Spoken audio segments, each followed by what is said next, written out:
Terima kasih Kang Usep, para narasumber yang tidak berhenti memberikan masukan dan meluangkan waktu untuk hadir. Saya tahu itu mungkin ada agenda-agenda lain, jadi kami sangat berterima kasih atas masukan-masukannya dengan sedikit bergurau ya, tapi ini masih gelap banget ya. Misalnya tentang DDoS tadi, kemudian hal-hal lain dari para narasumber atau penanggap.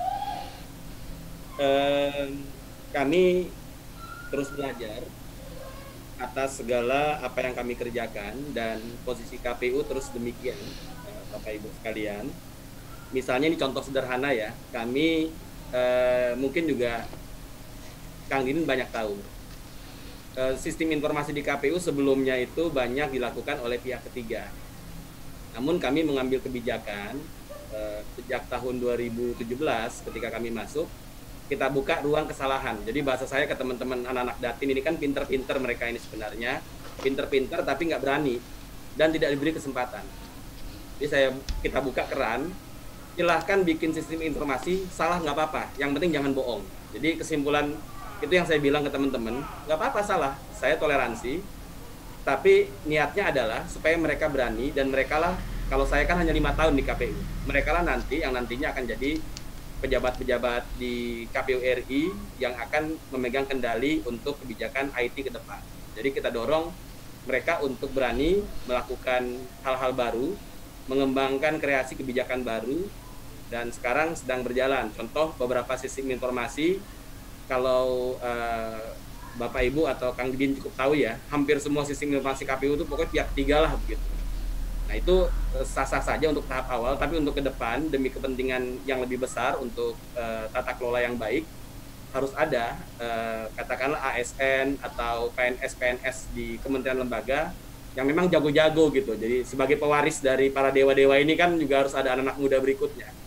Nah kita buka keran itu sekarang. Jadi alhamdulillah, ini sayang beberapa tidak hadir nih, saya perhatikan anak-anak, ada Mas Adi ya, ada Pak Andre nggak gabung, itu untuk melakukan hal baru, dan ini sedang kami buka seluas-luasnya.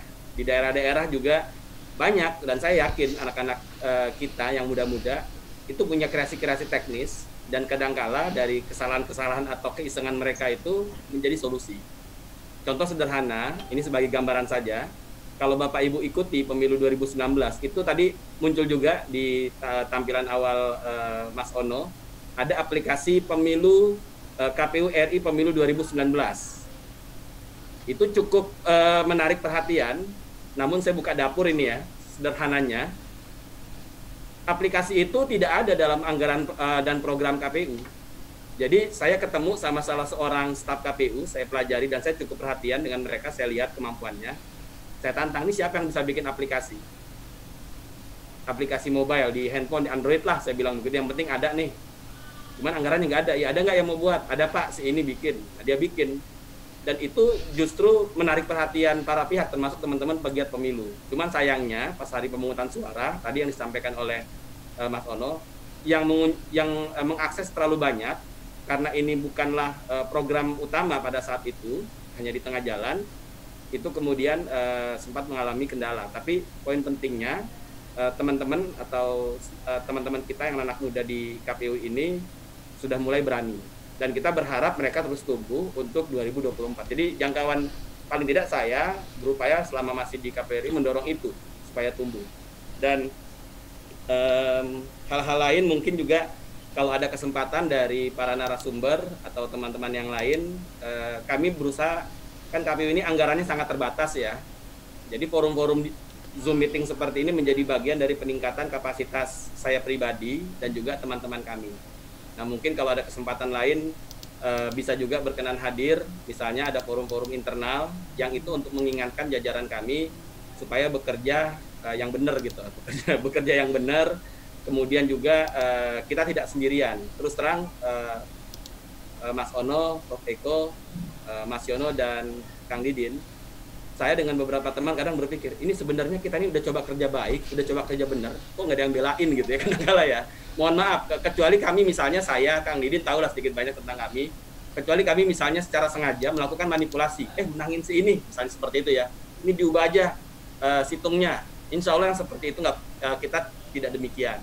Dan ini perlu kami sampaikan, harapan kita pada akhirnya demokrasi elektoral ini benar-benar tumbuh dari tangan anak-anak Indonesia. Dan kita sudah belajar 2019 kemarin, cukup banyak keberhasilan di tengah cemoohan para pihak yang kita dapatkan. Dan mudah-mudahan ini berlanjut untuk 2024 sehingga saya agak nggak enak ngomongnya ya. Saya ikut forum di Moskow, saya ikut forum di mana terakhir ya? Di Afrika Selatan. Beberapa teman dari KPU negara lain tuh bilang, Pak, kami ingin belajar dari KPU. Bahkan ada yang datang ke Indonesia belajar. Lah, saya kadang mikir, ini kondisi infrastruktur kita acak-adut seperti ini, mohon maaf ya. Jadi gimana belajarnya? Nah, contoh sederhana waktu kami ke Moskow ini, saya sedikit cerita lagi. Nah, mohon ini juga hanya untuk konsumsi internal terkait dengan pemilu di sana. Perangkat IT-nya luar biasa, tapi akses publik untuk mendapatkan melihat pemilu secara langsung, secara transparan, itu tidak seperti di kita. Disitulah saya merasakan kenapa semacam IPES menyampaikan, teman-teman IPES yang pernah menyampaikan bahwa pemungutan dan penghitungan suara di Indonesia di TPS itu praktek pemungutan suara paling demokratis. Dan itu dalam pandangan kami, kebijakan kami hari ini, mohon maaf Bapak Ibu, misalnya kenapa enggak pemungutan suara elektronik itu belum bisa kami lakukan. Kami sekarang fokus di rekapitulasi elektronik yang tadi kami jelaskan di awal. Jadi sudah ada masukan, mudah-mudahan ke depan kami bisa optimalkan itu, dan kami terbuka apabila ada hal lain yang ingin disampaikan atau diingatkan dalam proses ke depan sampai dengan tanggal 9 Desember.